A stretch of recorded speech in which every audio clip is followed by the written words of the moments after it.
Là, en marge du sommet de l'OTAN, l'Allemagne et les États-Unis ont publié une déclaration commune. Ils annoncent le stationnement de missiles longue portée américains en Allemagne dès 2026. Écoutez comment, dans cette surenchère de la Russie qui provoque la tension première, Peskov, le porte-parole du Kremlin, s'exprime. Bonjour mesdames et messieurs, bienvenue sur ma chaîne. Alors, pour cette vidéo, nous allons nous intéresser à la géopolitique. L'Allemagne veut déployer des missiles sur son sol. Nous allons attendre pourquoi l'Allemagne veut faire ça. Nous allons attendre l'explication de pourquoi l'Allemagne le fait. Et puis nous allons attendre l'endoctrinement ou l'interprétation de ça par les gens qui sont sur le plateau de LCI. Ici, c'est pour vous montrer comment on passe de préoccupations légitimes à une explication rationnelle à de la propagande, le tout sur un même plateau. Avant de commencer la vidéo, commentez, likez, partagez pour soutenir la chaîne, lutter contre le shadow banning et le signalement de mes vidéos. Je pense que nous devons accroître nos capacités en matière d'activité antimissiles. Cela fait également partie de l'initiative européenne Sky Shield que nous avons lancée et à laquelle participent de nombreuses personnes, et cela sera la prochaine grande étape.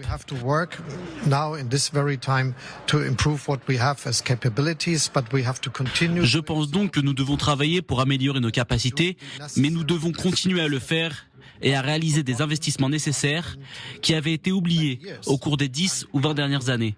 Nous devons assurer la sécurité de nos pays grâce à une meilleure défense aérienne. L'initiative européenne SkyShift est désormais rejointe par plus de 20 pays européens. Je pense que ce sera un moyen efficace de parvenir à un achat commun qui s'adaptera à la stratégie de l'OTAN et aux stratégies nationales. Et dans l'ensemble, ce sera très fort. C'est saisissant d'entendre M. Scholz. D'accord. Donc, vous allez l'attendre ici. Le chancelier allemand qui donne les raisons légitimes pourquoi il est nécessaire pour lui, en tout cas il pense qu'il est nécessaire pour lui que l'Allemagne et l'Europe aient un bouclier antimissile, ou en tout cas protègent la zone aérienne européenne. Jusqu'à là, il n'y a aucun problème. Maintenant, on va voir pourquoi ils font ça. Parce qu'il y a un général sur le plateau qui va préciser les raisons pour lesquelles l'Allemagne fait ça et les nécessités pour lesquelles l'Allemagne fait ça. Mais après, nous allons voir comment tout ça maintenant est mis sur les dos des Russes par le plateau de LCI. Comment on passe d'une information à de la propagande. Ce qu'a négocié l'Allemagne avec les États-Unis, c'est de disposer aussi d'armes à longue portée. Pourquoi ? Parce que l'Allemagne, effectivement, est à portée des missiles de croisière russes, des missiles hypersoniques, et se sent un peu démunis face à ça. Et donc, comme vous venez de le signaler, ce dont il s'agit, ce sont des missiles sol-air à longue portée, 400-500 km, notamment pour se mettre à l'abri de tirs de l'enclave de Kaliningrad, et puis surtout des missiles de croisière Tomahawk qui ont une portée de 2500 km. Donc en fait, c'est juste pour rétablir un certain équilibre, si vous voulez, dans les menaces respectives. Le général sur le plateau vient de détailler les raisons pour lesquelles l'Allemagne veut se munir de missiles. C'est parce que l'Allemagne se sent menacée. Maintenant, le narratif que l'Allemagne se sent menacée est justifié par quoi?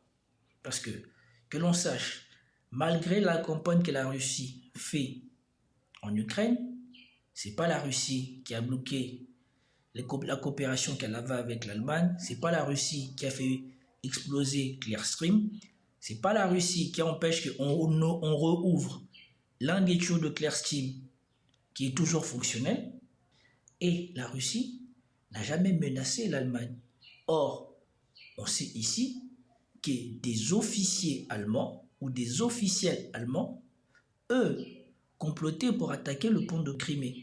Et que quand ça s'est su, une fois de plus, le narratif c'est de la faute aux espions russes d'avoir divulgué les conversations des officiers allemands qui prévoyaient de donner les missiles et les cibles de guidage pour détruire le pont de Kerch ou le pont de Crimée. Comment peut-on dire qu'on est vulnérable ou on se sent menacé quand on est soi-même l'auteur de celui qui fait attaque, complote contre l'autre personne? à vous-même de réfléchir. Et surtout dans les médias occidentaux comme LCI, on valide ces thèses-là. Maintenant qu'on a écouté ça, écoutons maintenant comment c'est perçu sur le plateau et surtout comment on présente la chose. Parce que là, je vous ai avancé la partie de la vidéo. Maintenant, là, vous allez écouter comment l'information a été présentée par ce journaliste dont je ne retiens jamais le nom et que je ne salue pas le travail. Regardez maintenant comment on a basculé de quelque chose de légitime, de se prémunir d'un danger, parce que c'est un État, et donc s'il ne le faisait pas et que ce danger se matérialisait, ils seraient toujours les responsables, donc il est normal de faire ça. Mais maintenant, écoutez la justification et surtout comment, une fois de plus, on va se servir de la Russie pour endoctriner la population européenne. Ce qui est en train de se passer dans la course aux armements qui rappelle en quelque sorte les années 80 entre la Russie et les États-Unis d'Amérique. En marge du sommet de l'OTAN, l'Allemagne et les États-Unis ont publié une déclaration commune. Ils annoncent le stationnement de missiles longue portée américains en Allemagne dès 2026. Ce sont des missiles conventionnels. Ils seront déployés d'abord de façon temporaire, ensuite durable. On parlera dans un instant du type de missile que ça représente. Écoutez comment, dans cette surenchère de la Russie qui provoque la tension première, Peskov, le porte-parole du Kremlin, s'exprime. C'est l'Allemagne et les États-Unis qui décident de mettre des missiles qui peuvent atteindre la Russie, mais c'est la Russie qui provoque la surenchère et qui menace. Vous voyez bien comment c'est présenté? Là, je vous ai présenté la conférence de presse de Scholz où il annonce pourquoi ils ont besoin de faire ça. Je vous ai présenté le général sur le plateau qui dit pourquoi c'est nécessaire que l'Allemagne fasse ça.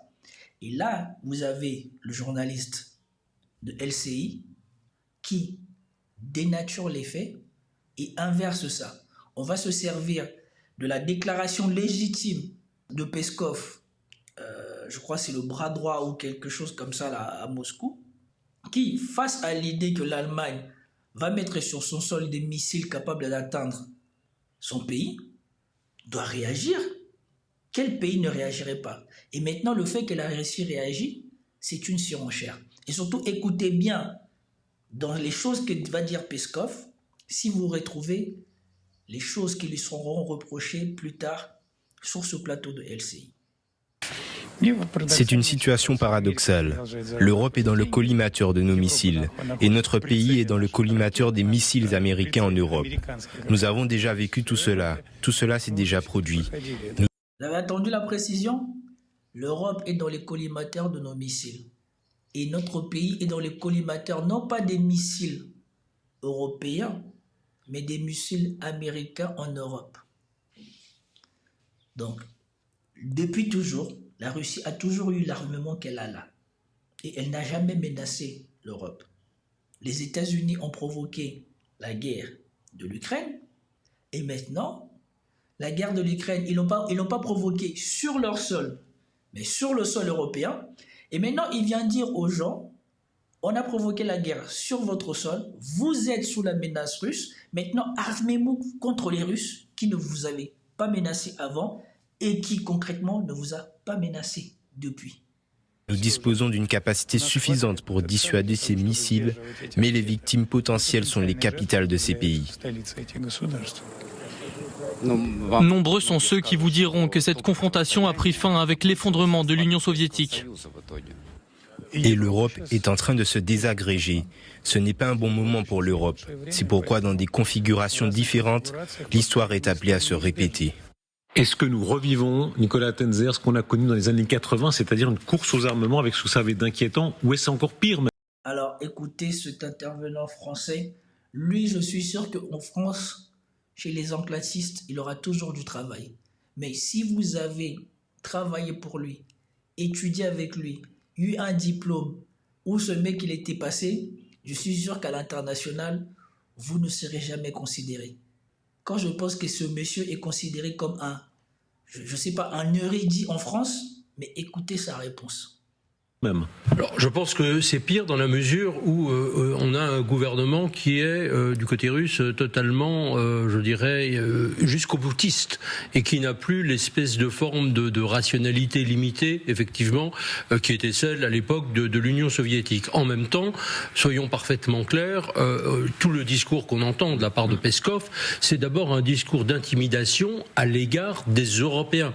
Hein, on le voit, il cherche toujours à dissuader, mais ça c'est une constante du discours du Kremlin, à dissuader les opinions publiques européennes. Et c'est ça qui est très frappant. Mais ça me frappe beaucoup, n'est-ce pas, pardon de vous interrompre, mais vous qui êtes un anticommuniste historique, vous dites en quelque sorte, ce gouvernement-là est encore plus dangereux que ne l'était le gouvernement des Brejnev et autres qui, au fond, voulaient surtout conserver leurs acquis. Oui, parce que... Vous voyez comment on lave le cerveau aux Français moyens?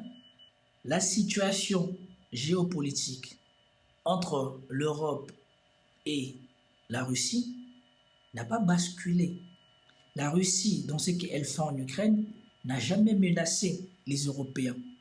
Jusqu'à ce que les Européens, eux, commencent à menacer de plus en plus l'intégrité du territoire et des Russes. Parce que c'est les Européens qui sont partis armer l'Ukraine, et plus l'Ukraine perd, plus ils arment l'Ukraine pour riposter maintenant, même sur le territoire russe. Jusqu'à là, la Russie n'a aucun incident avec aucun membre de l'Union européenne, en tout cas.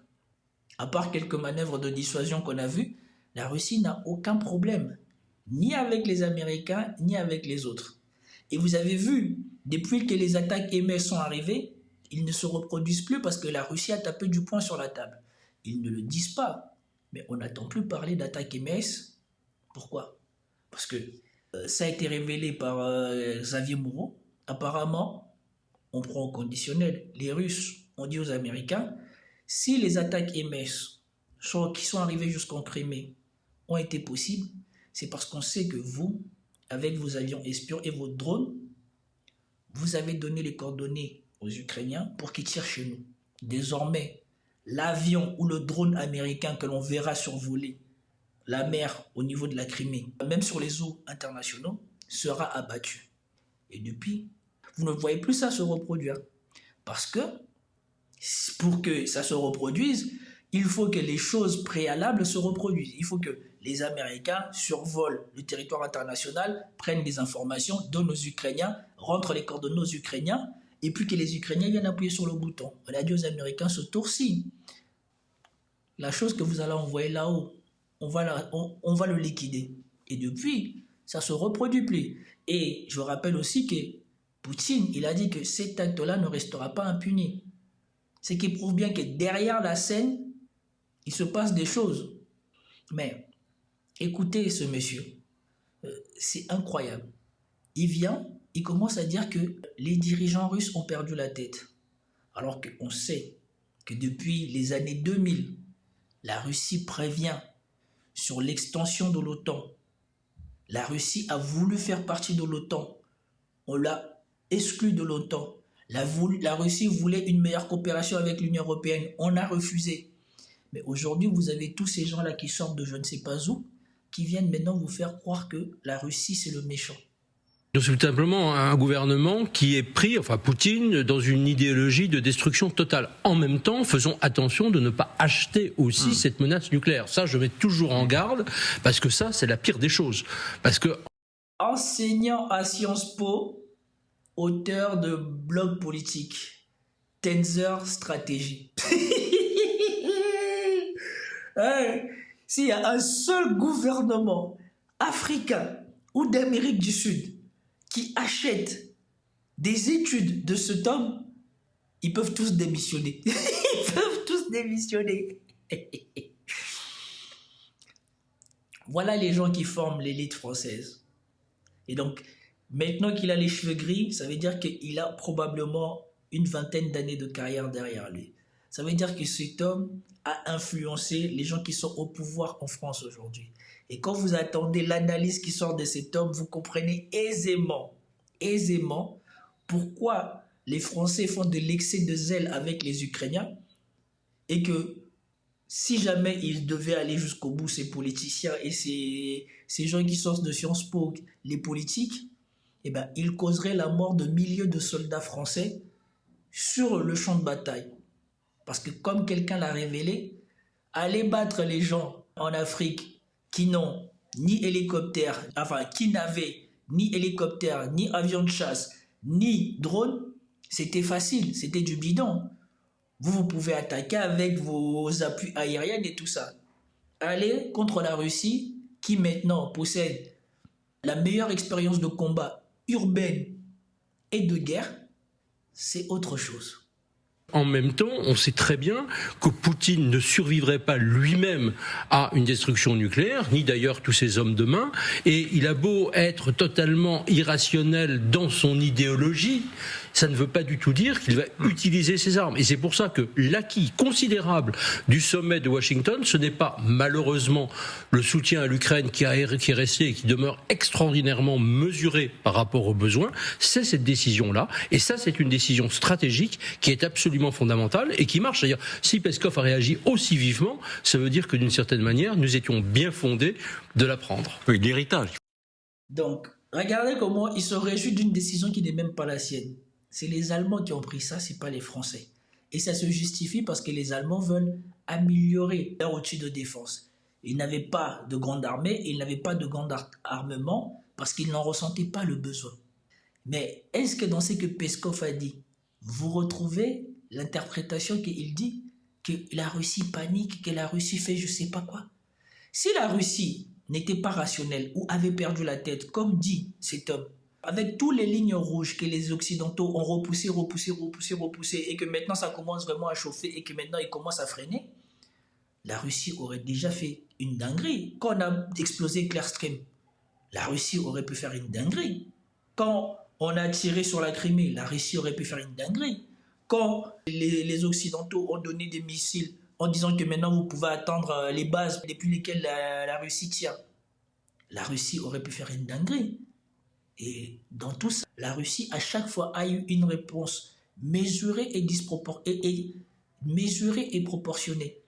Franchement, voilà le pouvoir de la télé et voilà le pouvoir de la propagande. Et c'est en cela que tous ceux qui, ces derniers temps, se plaignent de moi, je les invite à réfléchir d'eux-mêmes. Je ne vous invite pas à prendre pour argent comptant ce que je dis, je vous invite à réfléchir. Prenez les informations de LCI, prenez les informations des autres chaînes d'infos, prenez l'interprétation que j'en fais et faites-vous votre propre idée. Réfléchissez par vous-même. C'est ça. S'il y a une chose pour laquelle cette chaîne est faite, c'est qu'au bout du compte, vous soyez capable de vous faire votre propre opinion. Parce qu'ici, on ne vous laisse pas la place de vous faire votre propre opinion. Et si vous ne regardez que ces chaînes de télé, jamais vous n'auriez une propre opinion. Et à chaque fois que vous allez vous retrouver face à des gens intelligents, vous passerez pour l'idiot de service. Il faut rappeler les Mitterrand, les Thatcher, les Reagan qui faisaient exactement ce que vous dites, c'est-à-dire n'avaient pas peur de la menace nucléaire. Elle existe, mais il n'y a aucune raison d'en avoir peur. C'est-à-dire qu'on est toujours dans la continuation du discours russe. Avant, c'était plutôt à un niveau, disons, de l'information et de la propagande. Aujourd'hui, c'est vraiment à un niveau bien plus officiel, bien que Vladimir Poutine a déjà parlé de la menace nucléaire lui-même. Mais là, Peskov rentre dans cette lignée. Une fois de plus, ça fait déjà plusieurs fois qu'on l'a mentionné, je pense, au cours de ces émissions. Mais aujourd'hui, la menace nucléaire est quelque chose qui fait partie du discours russe. Donc évidemment... Mais dans le discours que vous venez d'attendre de Peskov, avez-vous attendu le mot nucléaire ? Il a parlé de portée de missiles, qu'ils sont à la portée de nos missiles, que la portée de nos missiles, ce qui menace le plus chez eux, c'est leur capitale. À quel moment? Il n'a même pas prononcé le mot nucléaire. Mais ici, sur ce plateau, on ne vous parle que de nucléaire. À qui veulent-ils faire peur? D'après vous, vous pensez qu'ils veulent faire peur à la Russie ou à vous? Il s'adresse, Peskov, aux étrangers, enfin je veux dire aux pays du monde entier, surtout de l'Occident, et aux opinions publiques pour dire que, attention, nous aussi on peut réagir, vos dirigeants commencent à faire n'importe quoi, c'est ça l'idée. D'un autre côté, Peskov, en disant cela, il s'adresse aussi à sa propre population, à la population russe, parce que on essaye aujourd'hui en Russie de normaliser un discours qui rentre vraiment dans une nouvelle étape, l'étape d'une guerre potentielle nucléaire. Hormis la propagande, la réalité de la course aux armements. On revit une course aux armements. Alors, s'il est question, n'est-ce pas, de missiles SM-6, missiles Tomahawk, d'armes hypersoniques, en réalité, ce qu'on a vécu dans les années 80 se reprend. Cette partie, on l'a déjà vue, c'est le général qui va expliquer pourquoi. Maintenant, écoutez la folie de cette dame et on va s'arrêter là. Parce que je ne pense pas que vous pourrez digérer la vidéo si je la continue tout en entier. Anéanti. Je pense, j'ai pas vécu à l'époque, mais je pense que c'est avant, c'est à l'époque d'avant que ça me fait penser. Je pense que la Russie, bien sûr, c'est l'exportateur du pétrole, mais la Russie, c'est surtout l'exportateur du chaos. Et jusqu'à maintenant, ça lui a réussi. Et je pense que quand la Russie fait peur, réellement ou pas réellement, ce qu'elle arrive à faire, et pour le moment elle arrive à le faire avec succès, c'est le chaos, partout dans le monde. Et que ça soit en Europe, en Afrique ou ailleurs. On parlera. La Russie, c'est le chaos. Ce qu'elle arrive à faire dans le monde, c'est le chaos. Je pense qu'on ne va même pas aller plus loin, parce que c'est bien la preuve que ce plateau est un plateau de propagande. Ils oublient l'Irak, ils oublient l'Afghanistan, ils oublient la Libye, ils oublient tous les indépendantistes et les précurseurs du panafricanisme africain que l'Occident a fait assassiner. Ils oublient toutes les déstabilisations qu'ils ont fait en Amérique du Sud et on en passe. Ils oublient ce qu'ils ont fait en Ukraine en 2014. Ils oublient tout ça. Mais le problème, c'est la Russie. La Russie arrive en Afrique, promet des centrales nucléaires, promet des ponts. C'est que les Occidentaux qui sont là-bas depuis des années n'ont jamais pris le temps de faire, n'ont jamais pris le temps de proposer, n'ont jamais accepté la construction de ces infrastructures. La Chine, qui, bien qu'elle prend sa part, construit, donne des infrastructures, fait des routes, fait des ponts, mais non. Le problème mondial, c'est la Russie. Le chaos mondial, c'est la Russie. En tout cas, faites-vous votre propre idée. Moi, je voulais juste vous montrer, parce que cette vidéo, je l'ai regardée hier soir et ça m'a fait rire. Et quand on commence à s'intéresser à cet exercice, vous voyez comment c'est trop gros. L'endoctrinement, comment c'est trop gros. C'est comme il y a une personne hier sur ma chaîne, elle m'a dit que la Russie avait perdu 500 000 soldats. Franchement, j'avais de la peine pour lui. J'avais de la peine pour lui. J'ai dit franchement, tu ne pourrais pas au moins prendre le temps de regarder. Enfin, dans ma tête, je me suis dit franchement, tu ne pourrais pas au moins prendre la peine de t'intéresser au rapport de force, au rapport de feu, à comment ça marche dans une guerre, pour au moins, si tu ne crois pas les chiffres officiels, d'avoir au moins une estimation plausible. Croire que la Russie a perdu 500 000 soldats. Si la Russie avait perdu 500 000 soldats, à cette heure-ci, l'OTAN serait déjà rentré en Ukraine pour finir le travail. Vous croyez que s'il ne rentre pas en Ukraine, c'est pourquoi? C'est parce que la Russie a reformé son armée et a reformé ses bataillons et probablement semble encore mieux équipée que quand elle a commencé ce conflit. Non, mais vraiment, j'ai de la peine pour certains. En tout cas, c'était tout pour cette vidéo. J'espère que vous avez aimé. Si vous avez aimé, commentez, likez, partagez. Je vous dis à plus tard. Peace.